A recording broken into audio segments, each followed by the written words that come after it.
if a teacher isn't BML trained or has any ESL or EAL training, then they're actually vulnerable to misinformation and myths out there that have perpetuated through the decades. And I think, for example, one of them is that if you're learning through the language of English, then you have to stop speaking your language and you have to just pick up English because that's the language you're being educated in. And we know through the research that that's not true, right? Of course. And isn't it wonderful to speak two languages and not just have one, right? And that's what's sadly still happening in many schools, is that the teachers are not aware of the fact that,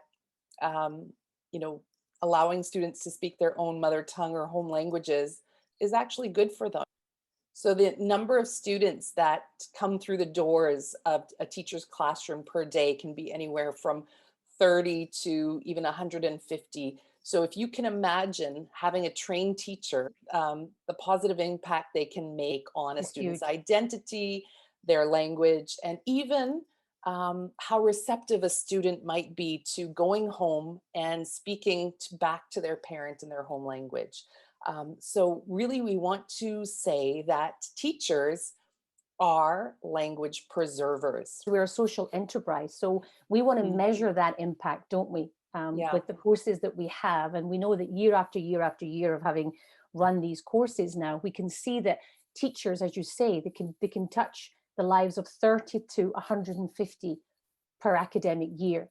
And that has a huge cumulative effect. And also, if you think of the number for training one teacher in 1 year can, have an impact like that. But then how many students do they see in their whole career? So we're talking about, thousands of students. And also, I think, let's not forget the power that the administrators have, or the heads of schools have, because they really do have a huge, crucial role in this. So they allow and empower these strategies and these implementations and policies and procedures to take effect. So if they have that open mindset and allow that to happen within the school, then it has a trickle down effect.